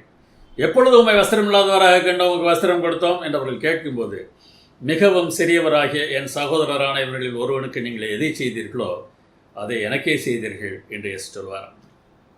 உன் மாம்சமானவனுக்கு உன்னை ஒழிக்காமல் இருக்கிறது என்று ஏசாயா 58:7 வாசிக்கிறோம். சில சூழ்நிலைகளில் நமக்கு வேண்டியவர்கள் கஷ்டத்தோடு இருக்கும்போது அங்கே செல்வதற்கு நாம் பயப்படுகிறோம். வியாதியாக இருந்தேன், என்னை விசாரிக்க வந்தீர்கள். காவலில் இருந்தேன், என்னை பார்க்க வந்தீர்கள். வியாதியாக இருந்தேன், என்னை விசாரிக்க வந்தீர்கள். சொல்லியிருக்கிற பிரகாரமாக COVID-19 இருக்கிற வீடுகளில் எல்லாம் போய் நீங்கள் விசாரியுங்கள் என்று சொல்லவில்லை. இல்லை, அப்படி போகலாம், ஆண்டவர் பார்த்து கொள்வார் என்று சொல்வதும் சரியில்லை. வேதாகமத்தில் தெளிவாக சொல்லியிருக்கிறது, தொற்று நோய் ஒருவருக்கு வந்திருந்தால் அவரை தனிமைப்படுத்த வேண்டும், தொட்டுவிட்டால் கையை கழுவ வேண்டும், தனித்திருக்க வேண்டும் என்றெல்லாம் வேதாகமம் சொல்லுகிற கட்டளையைத்தான் இன்றைக்கு அரசாங்கம் வலியுறுத்தி கொண்டிருக்கிறது. ஆனால் இங்கே வியாதியாக இருந்த நிலை, காவலில் இருந்த நிலை வித்தியாசமானது. தேவன் அவனை அடித்திருக்கிறார், அவன் கஷ்டப்பட்டு கொண்டிருக்கிறான், வியாதியாக இருக்கிறான். நான் போய் பார்த்தால் என்னை பற்றி என்ன நினைப்பார்கள்? இவன் சிறைச்சாலையில் இருக்கிறான், நான் போய் இவனை பார்த்தால் என்னை பற்றி என்ன நினைப்பார்கள் என்று நினைக்கிற ஒரு நிலை. அந்த நிலையை பற்றி ஆண்டவர் பேசும்போது இவர்கள் கேட்பார்களாம், உண்மை வியாதி உள்ளவராகவும் காவலில் இருக்கிறவராகவும் கண்டு எப்போது நாங்கள் வந்தோம்? அப்படி எங்களுக்கு நினைவில்லையே என்று அவர்கள் சொல்லும்போது, மிகவும் சிறியவராகிய என் சகோதரரான இவர்களில் ஒருவனுக்கு நீங்கள் எதை செய்தீர்களோ அதை எனக்கே செய்தீர்கள் என்று இயேசு சொல்வார். நன்மையை செய்ய வேண்டும், அதே போல தீமையை ஒழிக்கவும் வேண்டும். எப்படியெல்லாம் நாம் தீமையை ஒழிக்க வேண்டும்? அக்கிரமத்தின் கட்டுகளை அவிழ்க்கிறது என்று ஏசாயா 58:6 சொல்கிறார். ஏசாயா 1 அதிகாரம் 23 வசனத்தில் என்ன கட்டுகளை பற்றி அவர் பேசுகிறார் என்பதை நாம் புரிந்து கொள்ள முடிகிறது. இந்த வார்த்தைகளை மூல மொழியிலே நாம் ஆராய்ந்து பார்க்கும்போது ஒரு நியாயாதிபதி செய்ய வேண்டிய வேலையை குறித்து அவர் அங்கே பேசுகிறார். உன் பிரபுக்கள் முரடரும் திருடரின் தோழருமாயிருக்கிறார்கள். அவர்கள் ஒவ்வொருவரும் பரிதானத்தை விரும்பி கைகூலியை நாடி தெரிகிறார். திக்கற்ற பிள்ளையின் நியாயத்தை விசாரியார்கள். விதவையின் வழக்கு அவர்களிடத்தில் ஏறுகிறது இல்லை. அக்கிரமமாக கட்டப்பட்ட நிலையில் இருக்கக்கூடிய இந்த மக்களுக்கு உதவி செய்ய வேண்டுமே தவிர பிறரிடத்தில் லஞ்சம் வாங்கி கொண்டு இவர்களை கஷ்டப்படுத்தக்கூடாது என்று இந்த வசனம் சொல்கிறது. நியாயத்துக்கு புறம்பான விதத்தில் மற்றவர்களை கட்டி வைத்திருப்பதிலிருந்து அவர்களை விடுவிக்கிற நியாயாதிபதியாக நாம் இருக்க வேண்டும். ஒருவேளை அப்படி நியாயாதிபதி செய்யவில்லை என்றால் நாம் போய் அந்த நியாயாதிபதியோடு சண்டை போட வேண்டும் என்றெல்லாம் சில சமயங்களில் நாம் நினைக்கிறோம். ஏன் அப்படியெல்லாம் யோசிக்கிறீர்கள்? உங்கள் வீட்டில் நீங்கள் தான் நீதிபதி. வீட்டில் உங்களுடைய மனைவியும் பிள்ளையையும் எப்படி நடத்துகிறீர்கள்? அல்லது மனைவியாக இருந்தால் நீங்கள் தான் நீதிபதி, உங்கள் கணவனையும் உங்களுடைய பிள்ளைகளையும் எப்படி நடத்துகிறீர்கள்? அநியாயமாக ஒருவருக்கு சார்பாகவும் இன்னொருவரை கஷ்டப்படுத்துவதும் இருந்ததென்றால் நீங்கள் தேவனுடைய பிள்ளையாக நடக்கவில்லை என்பது தெரிகிறது. நுகத்தடியின் பிணையல்களை நெகிழ்கிறது என்று அர்த்தம் சொல்கிறார். நுகத்தடி என்றால் மாட்டின் கழுத்தில் ஒரு கம்பு வைத்திருப்பார்கள் அல்லவா? மாட்டு வண்டியை பார்த்தால் தெரியும், நீளமாக அந்த 2 மாடுகள் மேலும் ஒரு கம்பு குறுக்காக இருக்கும். அதை நுகத்தடி என்பார்கள். நுகத்தடியின் பிணையல்கள் நெகிழ்கிறது என்றால் என்ன அர்த்தம்? அவ்வப்போது அந்த மாட்டிற்கு உணவு கொடுக்க வேண்டும், தண்ணீர் கொடுக்க வேண்டும். அதற்கு என்ன செய்ய வேண்டும்? அந்த நுகத்தடி கட்டி இருக்கக்கூடிய கயிற்றை அவிழ்த்து அதற்கு தண்ணீர் காட்ட வேண்டும். ஓசியா 11:4 தேவன் இதை குறித்து பேசுகிறார் பாருங்கள். மனுஷரை கட்டி இழுக்கிற அன்பின் கயிறுகளால் நான் அவர்களை இழுத்தேன். அவர்கள் கழுத்தைகளின் மேல் இருந்த நுகத்தடியை எடுத்து போடுகிறவரை போல் இருந்து அவர்கள் பட்சம் சாய்ந்து அவர்களுக்கு ஆகாரம் கொடுத்தேன்.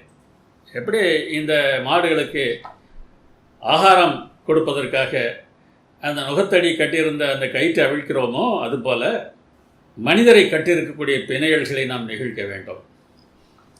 தேவன் அப்படி செயல்பட்டதாக சொல்கிறார். மனுஷரை கட்டி எடுக்கிற அன்பின் கயிறுகளால் நான் அவர்களை இழுத்தேன். ஆம், நமக்கு கீழாக வேலை செய்கிறவர்கள் இளைப்பாறுவதற்கான நேரத்தை அவர்களுக்கு கொடுக்கிறோமா? நாம் எப்படி செயல்படுகிறோம் என்பதை பாருங்கள். நாம் நமக்கு தேடுகிற வசதிகளை நமக்கு கீழாக வேலை செய்கிறவர்களுக்கு நாம் செய்கிறோமா என்பதை யோசித்து பாருங்கள். அதை செய்யவில்லை என்றால் நாம் தவறு செய்கிறோம். நெருக்கப்பட்டு இருக்கிறவர்களை விடுதலையாக்கி விடுகிறது. மனாசேயை ஒரு முறை முச்செடிகள் பிடித்து 2 வெண்கலச் சங்கிலினாலே பாபிலோன் ராஜா கட்டு வைத்தான். அவனை பாபிலோனுக்கு கொண்டு போனார்கள். இப்படி அவன் நெருக்கப்படுகையில் தன் தேவனாகிய கர்த்தரை நோக்கி கெஞ்சினான். வாழ்க்கையில் கஷ்டங்கள் வருகிறது. அந்த கஷ்டங்கள் வரும்போது தேவனை நோக்கி கெஞ்சுகிறார்கள். தேவன் என்ன செய்தார்? அவனை விடுவித்தார். நெருக்கப்படுகிற காலங்களில் அவரே தஞ்சமானவர். நாம் நெருக்கப்படுகிற சமயங்களிலே அவர் எவ்வளவு அதை குறித்து நினைக்கிறார் என்பது உங்களுக்கு தெரியுமா? ஏசாயா 63:9 ஒரு வசனத்தை பார்க்கிறோம். அவர்களுடைய எல்லா நெருக்கத்திலும் அவர் நெருக்கப்பட்டார். நமக்கு நெருக்கம் வரும்போது, நமக்கு கஷ்டம் வரும்போது அவரும் நெருக்கப்படுகிறார். அவருடைய சமூகத்தின் தூதனானவர் அவர்களை ரட்சித்தார். அவர் தமது அன்பு நிமித்தமும் தமது பரிதாபத்தின் நிமித்தமும் அவர்களை மீட்டு பூர்வ நாட்களிலெல்லாம் அவர்களை தூக்கி சுமந்து வந்தார் என்று சொல்கிறார். நாம் கஷ்டப்படும் போது அவர் கஷ்டப்படுகிறார். அதுபோல நம்மை சேர்ந்தவர்கள் கஷ்டப்படும் போது நாமும் கஷ்டப்பட வேண்டும். நமக்கு அது வேதனையாக இருக்க வேண்டும். சகல நுகத்தடிகளும் உடைத்து போட வேண்டும் என்றும் ஏசாயா 58:6 சொல்கிறது. நீங்கள் எகிப்தியர்களுக்கு அடிமைகளாயிராதபடிக்கு நான் அவர்கள் தேசத்திலிருந்து உங்களை புறப்பட பண்ணி உங்கள் நுகத்தடிகளை முறித்து உங்களை நிமிர்ந்து நடக்க பண்ணின உங்கள் தேவனாகிய கர்த்தர் என்று தம்மை குறித்து ஆண்டவர் சொல்கிறார். அதுபோல நமக்கு கீழாக யாரும் அடிமைகளைப் போல இருக்கிறார்கள் என்றால் அவருடைய நுகத்தடிகளை உடைத்து போட்டு அவர்களை நிமிர்ந்து நடக்க பண்ண வேண்டிய வேலை நமக்கு இருக்கிறது. இந்த ஒவ்வொரு கருத்தையும் குறித்து 1 மணி நேரம் நாம் விரிவாக பேசலாம். தியானியுங்கள். எப்படியெல்லாம் நுகத்தடியின் பிணையல்களை நாம் அவிழ்க்க வேண்டியது இருக்கிறது, எப்படியெல்லாம் நுகத்தடிகளை நாம் உடைத்து போட வேண்டியது இருக்கிறது என்றெல்லாம் யோசித்து பாருங்கள். கர்த்தர் உங்களை நடத்துவார். இதை நாம் எப்படி செய்யலாம்? ஏன் இந்த நுகத்தடிகள் அவர்கள் மேலே இருக்கிறது? நுகத்தடிகளை உடைத்து போட நாம் என்ன செய்ய வேண்டும்? அவர்கள் ஏன் சிறைப்பட்ட நிலையில் இருக்கிறார்கள்? ஏசாயா 5 வாசிக்கிறோம், என் ஜனங்கள் அறிவில்லாமையினால் சிறைப்பட்டு போகிறார்கள். என்ன அறிவில்லை? அவர்கள் சேனையுடைய கர்த்தருடைய வேதத்தை வெறுத்து இஸ்ரவேலில் உள்ள பரிசுத்தருடைய வசனத்தை அசட்டை பண்ணினார்களே. வேதம் என்றால் நியாயப்பிரமாணம். கர்த்தருடைய நியாயப்பிரமாணத்தை வெறுத்து, ஆம், இன்றைக்கு எத்தனை பேருக்கு இந்த நியாயப்பிரமாணம் வெறுக்கப்படத்தக்க ஒன்றாக இருக்கிறது? யோசித்து பாருங்கள். இந்த அறிவில்லாமையினாலே அவர்கள் சிறைப்பட்டு கிடக்கிறார்கள். அவர்களுக்கு இதை பற்றிய உண்மையை நாம் சொல்லிக் கொடுக்க வேண்டும். அதற்கு ஓய்வு நாள் ஆசரிப்பு மிகவும் முக்கியமானதாக இருக்கிறது. நாம் உண்மையிலேயே ஓய்வு நாளை ஆசரித்தோம் என்றால் அந்த நாளிலே நமக்கு கிடைக்கிற இளைப்பாறுதல் மற்ற நாட்களிலும் நாம் பழகுகிற மக்களிடத்தில் அந்த சமாதானத்தை வெளிப்படுத்துகிற ஒரு செயலாக இருக்கும். இது மிகவும் முக்கியமானது. அப்படியானால் ஓய்வு நாளை நாம் எப்படி ஆசரிக்க வேண்டும்?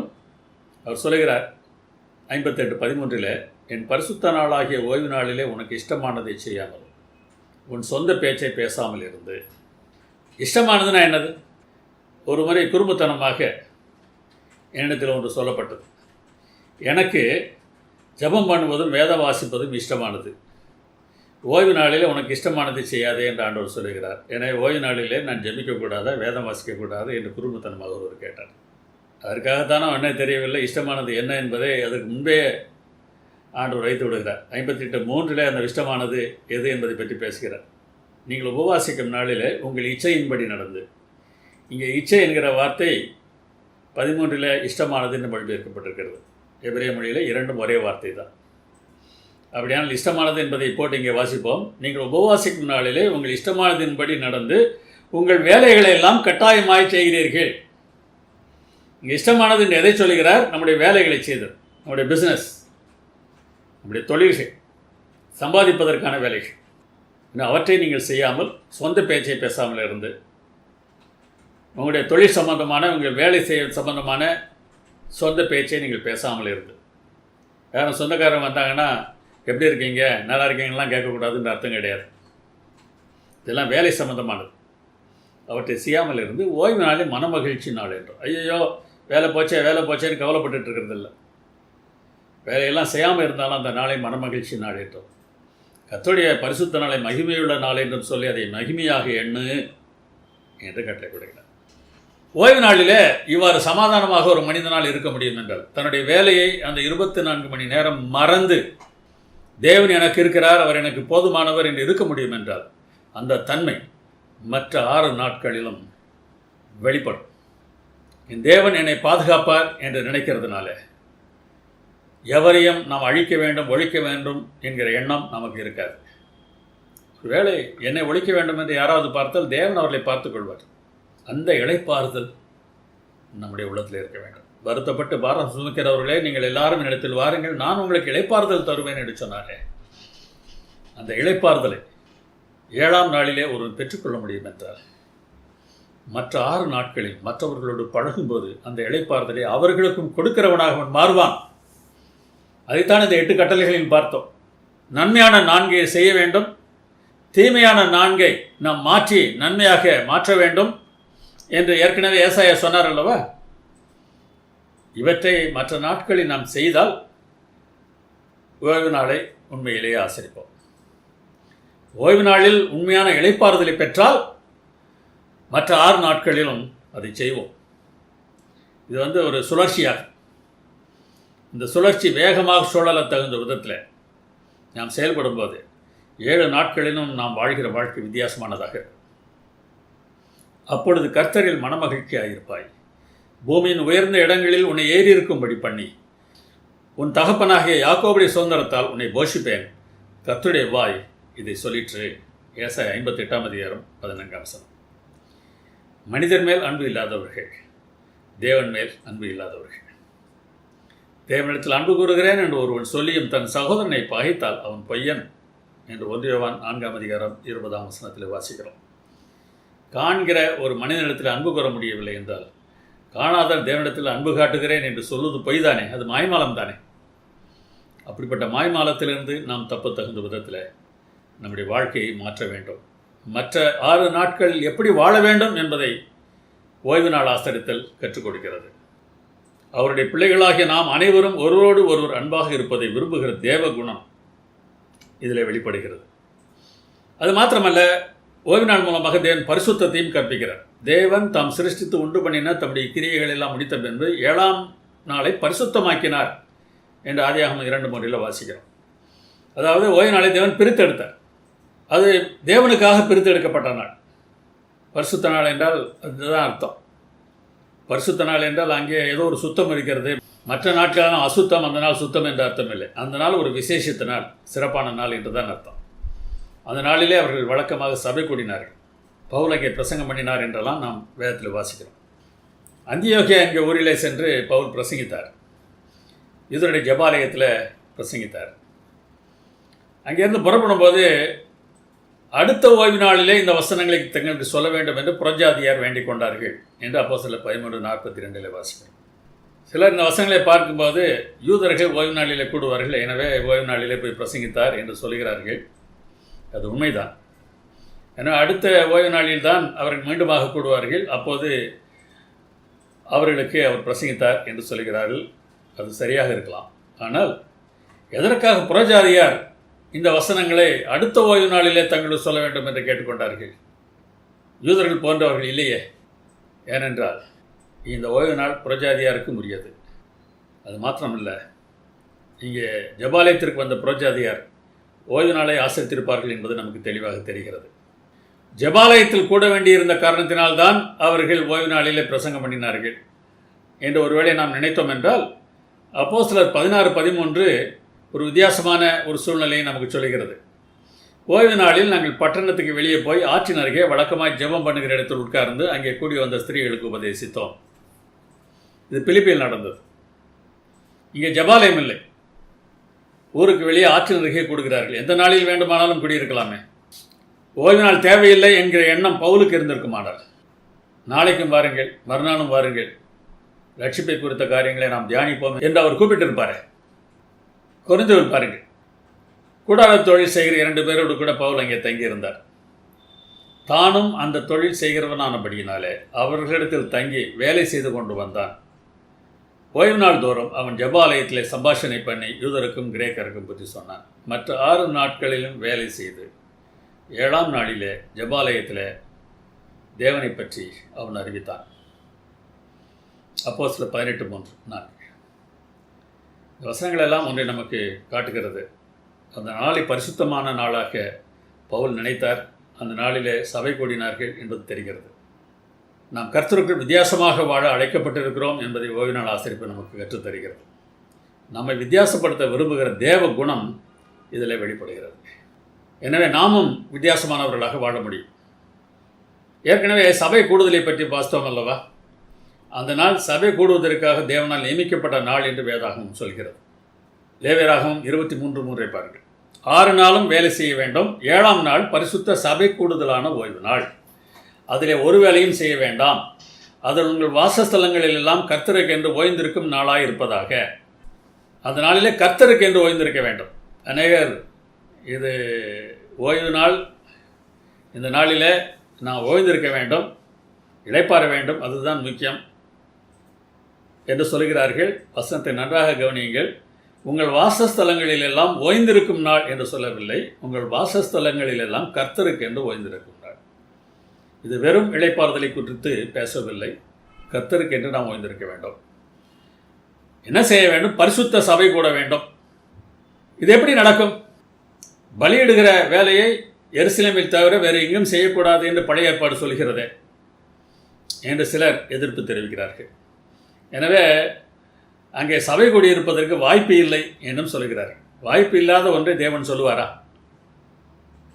யோசித்து பாருங்கள். உங்கள் சபை கூட்டங்களை நான் அருவருக்கிறேன், வெறுக்கிறேன் என்று சொன்னதாக ஏசாயா 1ஆம் அதிகாரத்தில் வாசிக்கிறோம் அல்லவா? எங்கே சபை கூடியிருப்பார்கள்? இந்த வசனத்தை மறுபடியும் நன்றாக பாருங்கள். அது உங்கள் வாசஸ்தலங்களில் எல்லாம் கர்த்தருக்கென்று ஓய்ந்திருக்கும் நாளாயிருப்பதாக. அவர் குடியிருந்த ஊர்களிலே அது கர்த்தருக்கென்று ஓய்ந்திருக்கும் நாளாக இருந்திருக்க வேண்டும். அன்றைக்கு அவர்கள் அந்தந்த ஊரிலே சபை கூடியிருக்க வேண்டும். அப்படியெல்லாம் ஒன்றும் சொல்லப்படவில்லையே, வேதாந்தத்தில் சொல்லவில்லையே என்று சொல்லாதீர்கள். பழைய ஏற்பாட்டின் காலத்தில் ஒவ்வொரு வீடுமே ஒரு ஆலயமாகத்தான் திகழ்ந்திருக்கிறது. அப்போது அந்தந்த இடங்களிலே பலியிட்டும் இருக்கிறார்கள். சபை கூடுகிற இடம் ஒரு வீடாக கூட இருக்கலாம். முன்பு தகப்பன் அந்த குடும்பத்தின் தலைவன் ஆசாரியனாக இருந்து செயல்பட்டான். ஆபிரகாம் அப்படி செயல்பட்டதை நாம் வேதாகமத்திலே வாசிக்கிறோம். யோபு அவ்வாறு செயல்பட்டதை நாம் வேதாகமத்திலே வாசிக்கிறோம். ஆனால் இந்த முதற் பிள்ளைகளுக்கு பதிலாக ஆண்டவர் லேவியரை தெரிந்து கொண்டார் என்று வேதாகமம் சொல்கிறது. லேவியருக்கு வயல்கள் கொடுக்கப்படவில்லை. எனவே அவர்கள் வயல்களில் போய் வேலை செய்ய முடியாது. 48 பட்டணங்கள் இஸ்ரவேல் தேசம் முழுவதும் அவர்களுக்கு கொடுக்கப்பட்டன. சும்மா உட்கார்ந்து சாப்பிடுவதற்கா? யோசித்து பாருங்கள். இந்த ஏற்பாட்டை ஏன் தேவன் செய்தார்? உபாகம் 33:10 லேவி கோத்திரத்துக்கு ஆசீர்வாதம் சொல்லும்போது மோசே சொல்லுகிறார், அவர்கள் யாக்கோபுக்கு உம்முடைய நியாயங்களையும் இஸ்ரவேலுக்கு உம்முடைய பிரமாணத்தையும் போதித்து உமது சன்னிதானத்திலே தூபவர்க்கத்தையும் உமது பலிபீடத்தின் மேல் சர்வாங்க தகன பலிகளையும் விடுவார்கள். இது லேவி கோத்திரத்திற்கான ஆசீர்வாதம். இதில் முதற் பகுதி லேவியர் செய்ய வேண்டியது, இரண்டாம் பகுதி ஆசாரியர் செய்ய வேண்டியது. லேவியர் ஆசாரியர் என்கிற வார்த்தை ஒருவேளை உங்களுக்கு குழப்பம் உண்டாக்கினால் சுருக்கமாக இதற்கான விளக்கத்தை சொல்லிவிடுகிறேன். லேவி கோத்திரத்தில் பிறந்த அனைவரும் லேவியர்கள். அந்த லேவி கோத்திரத்தில் பிறந்த ஆரோனுடைய வம்சத்தர் அனைவரும் ஆசாரியர்கள். இந்த ஆசாரியர்கள் ஆலயத்திலே வேலை செய்வார்கள், லேவியர்கள் ஊர்களிலே வேலை செய்வார்கள். எனவே தேவனுடைய நியாயங்களை இஸ்ரவேலருக்கு போதிப்பதற்காக லேவியரை தேவன் நியமித்திருக்கிறார். அதற்காகத்தான் அவர்களுக்கு தசமபாகம் கொடுக்கப்பட்டது. சும்மா உட்கார்ந்து சாப்பிடுவதற்கு இல்லை. எனவே சபை கூடுதல் நடந்திருக்க வேண்டும் என்பது தெளிவாக தெரிகிறது. இன்றைக்கும் நாம் அதை செய்ய வேண்டும் என்று வேதாகமம் வற்புறுத்துகிறது. சபை கூடி வருதலை சிலர் விட்டு விடுகிறது போல நாமும் விட்டு விடாமல் ஒருவருக்கு ஒருவர் புத்தி சொல்ல கடவோம் என்று எபிரேயர் 10:25 சொல்கிறார். எதற்காக அப்படி செய்ய வேண்டுமா? அன்புக்கும் நற்கிரியைகளுக்கும் நாம் ஏவப்படும்படி ஒருவரை ஒருவர் கவனித்து, ஆம், நாம் நல்லவற்றை செய்வதற்கு சபை கூடுதல் நம்ம ஏவ வேண்டும். சபை கூடும்போது நான் முக்கியமானவன் என்று காட்டுவதற்கு அல்ல, ஒருவர் நேசித்து, சபையிலே எளியவர்கள் இருந்தார்கள் என்றால் வசதியானவர்கள் அவருக்கு உதவி செய்வது, வசதியானவர்களுக்கு எளியவர்களும் உதவி செய்யலாம். அவர்கள் செய்ய முடியாத வேலைகளை இவர்கள் செய்து கொடுக்கலாம். செய்து இருவருமே சமமான ஒரு பாசத்தோடு வளரக்கூடிய ஒரு சூழ்நிலையை ஆண்டவர் கற்பிக்க விரும்பினார். ஓய்வு நாளிலே இந்த பரிசுத்தத்தை தேவன் கற்பித்தார். பரிசுத்தம் என்றால் என்ன? வித்தியாசமான தன்மை. ஓய்வு நாள் ஆசரிப்பு அதை நமக்கு கற்றுத்தருகிறது. நம்மை போல நம்மையும் உயர்ந்த இடத்தில் பார்க்க விரும்புகிற தேவகுணம் இதில் வெளிப்படுகிறது. நான் பரிசுத்தராக இருக்கிறது போல நீங்களும் பரிசுத்தராக இருங்கள் என்று ஆண்டவர் சொன்னார் அல்லவா? அவர் எப்படி மற்றவர்களை காட்டிலும் வித்தியாசமாக, பூமிக்கு வானம் எவ்வளவு உயர்ந்ததாக இருக்கிறதோ அதுபோல என்னுடைய எண்ணங்கள் உங்களுடைய எண்ணங்களை காட்டிலும் உயர்ந்ததாக இருக்கிறது என்று தேவன் சொன்னாரே, அந்த அளவுக்கு உயர்ந்த எண்ணமுடையவர்களாக நாம் மாற வேண்டும் என்பதை ஓய்வு நாள் நமக்கு கற்றுத்தருகிறது. ஓய்வு நாள் என்பது தேவனின் குணத்தை அனுபவித்து வாழுதல் என்று பார்த்தோம். ஓய்வு நாளில் வெளிப்படுகிற தேவ குணம் என்ன என்பதை பார்ப்போம். நாம் நன்றாக இருப்பதை அவர் விரும்புகிறார் என்று பார்த்தோம். நாம் கீழ்ப்படிவதற்கு உதவி செய்ய அவர் விரும்புகிறார் என்பதை பார்த்தோம். நாம் பகுத்தறிவு உள்ளவர்களாக இருப்பதை அவர் விரும்புகிறார் என்று பார்த்தோம். நாம் அனைவரும் ஒருவரோடு ஒருவர் அன்பாக இருப்பதை விரும்புகிறார் என்று பார்த்தோம். நம்மை வித்தியாசப்படுத்த விரும்புகிறார் என்று பார்த்தோம். தம்மை போல நம்மையும் உயர்ந்த இடத்தில் பார்க்க விரும்புகிறார் என்று பார்த்தோம். ஒருவேளை இந்த பாடம் நாம் படித்தபோது இந்த 6 கருத்துகளையும் நீங்கள் புரிந்து கொள்ளவில்லை என்றால் மீண்டும் ஒரு முறை அவற்றை நீங்கள் கேட்டு பாருங்கள். ஓய்வு நாள் ஆசரிப்பில் நாம் 3 முக்கியமானவற்றை கற்றுக்கொள்கிறோம். கீழ்ப்படிதல், முக்கிய வரிசை, பரிசுத்தம். அதை கற்றுக்கொள்ளும் போது நம்முடைய வாழ்க்கை வித்தியாசமானதாக இருக்கும். அவருடைய இளைப்பாறுதலில் பிரவேசித்தவன் தேவன் தம்முடைய கிரியைகளை முடித்து ஓய்ந்தது போல தானும் தன் கிரியைகளை முடித்து ஓய்ந்திருப்பான் என்று எபிரேயர் 4:10 சொல்கிறது. அதே அதிகாரம் 4ஆம் வசனத்தை நீங்கள் பார்த்தால் தேவன் தம்முடைய கிரியைகளை முடித்து 7ஆம் நாளிலே ஓய்ந்திருந்தார் என்று வேதம் சொல்லுகிறதே என்று நாம் வாசிக்கிறோம். தேவன் ஓய்ந்திருந்தது போல நாமும் ஓய்ந்திருப்போம். எப்போது? வருத்தப்பட்டு பாரம் சுமக்கிறவர்களே, நீங்கள் இடத்தில் வாருங்கள், நான் உங்களுக்கு இளைப்பாறுதல் தருவேன் என்று சொன்னாரே, அந்த இளைப்பாறுதல் எவன் ஒருவன் பிரவேசித்திருக்கிறானோ அவன் இந்த 7ஆம் நாளில் தன்னுடைய செயல்களை நிறுத்திவிட்டு ஓய்ந்திருப்பான். இந்த இளைப்பாறுதலில் பிரவேசிக்காதவர்கள் இந்த நாளை ஓய்வு நாளாக ஆசரிப்பது கொஞ்சம் கஷ்டத்தான். எனவே இந்த ஓய்வு நாளை ஆசரிக்கத்தக்கதாக நாம் ஆலயத்திற்கு சொல்லும்போது இந்த இளைப்பாறுதலை நாம் பெற்றிருந்தால் மற்றவர்களுக்கும் அந்த இளைப்பாறுதலை கொடுக்க வேண்டிய கடமை இருக்கிறது. அட்வொகேட் சில்ட்ரன் ஹாஸ்பிட்டல் என்னும் ஒரு மருத்துவமனை இல்லினாய் மாநிலத்தில் பாக்ரிட்ஜ் என்கிற இடத்துல இருக்கிறது. இந்த மருத்துவமனையில் இருக்கக்கூடிய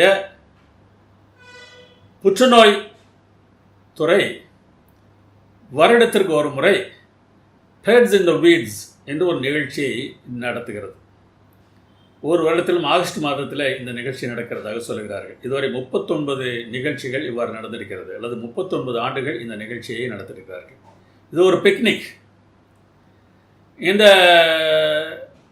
ஒரு நாள் சுற்றுலாவுக்கு அநேகர் வருவார்கள். இந்த மருத்துவமனையில் வேலை செய்கிற புற்றுநோய் சம்பந்தமான மருத்துவர்கள், தாதிமார் அங்கே வருவார்கள். இந்த மருத்துவமனையில் சிகிச்சை பெற்று சுகமான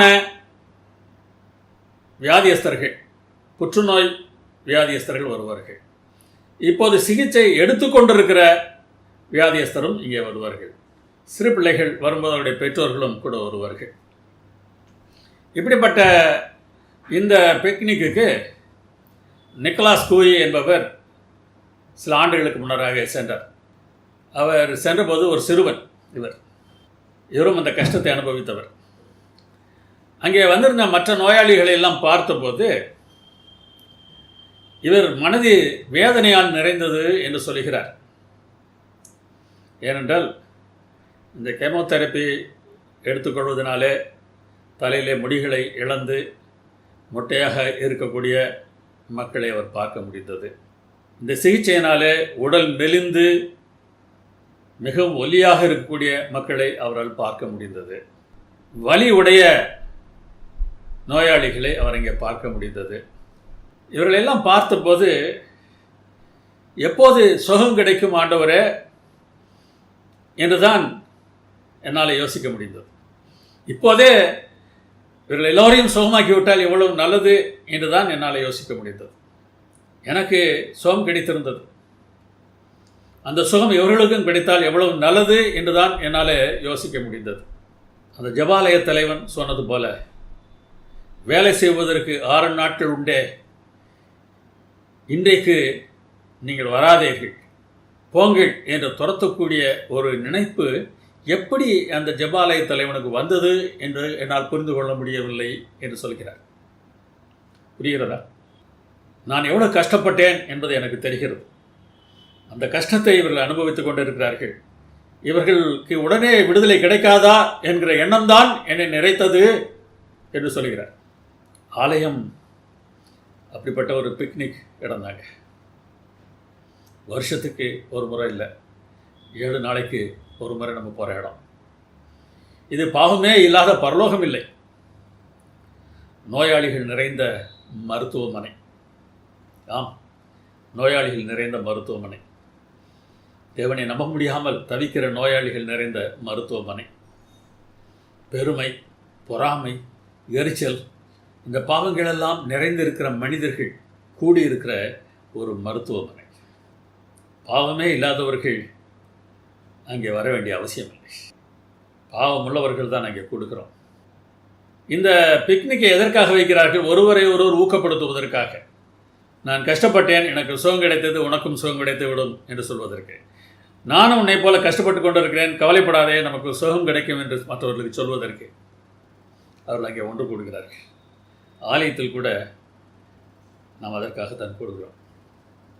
ஒருவேளை நீ மோசமானவன் என்று சொல்வதற்கு என் மனது தூண்டப்படும் என்றால், நான் பெருமை பிடித்தவன், நான் அகங்காரி, இன்னும் சொல்ல வேண்டும் என்றால் நான் திருந்தாதவன் என்பதை தவிர வேறு என்ன அங்கே உண்மை இருக்க முடியும்? இயேசுவின் பாதத்திற்கே உட்கார்ந்த ஸ்திரியை பார்த்து, இவள் எவ்வளவு பெரிய பாவி என்று சொன்ன சீமோனுக்கும் எனக்கும் என்ன வித்தியாசம்? இந்த நாளில் உண்மையான இளைப்பாறுதலை நாம் பெற்றுக்கொள்வோமா? மற்றவர்களுக்கு கொடுப்போமா? ஜெபம் பண்ணுவோம். என் நல்ல பிதாவே, என் நல்லவர், நாங்கள் ஒருவரை ஒருவர் ஊக்குவித்து இளைப்பாறுதலை பெற்று அந்த இளைப்பாறுதலை மற்றவர்களுக்கும் கொடுக்க வேண்டும் என்பதற்காக சபை கூடுகிற நாளை எங்களுக்கு தந்திருக்கிறீர். எங்களுடைய வேலைகளெல்லாம் நாங்கள் நிறுத்திவிட்டு இந்த உலகத்தை பற்றி கவலை இல்லாமல் அந்த நாளிலே உமோடு கூட இருக்கக்கூடிய ஒரு பாக்கியத்தை எங்களுக்கு தந்திருக்கிறீர். கற்றுக்கொள்ள எங்களுக்கு உதவி செய்யும். இயேசுவின் நாமத்தில் வேண்டுகிறோம் பரமபிதாவே. ஆமென்.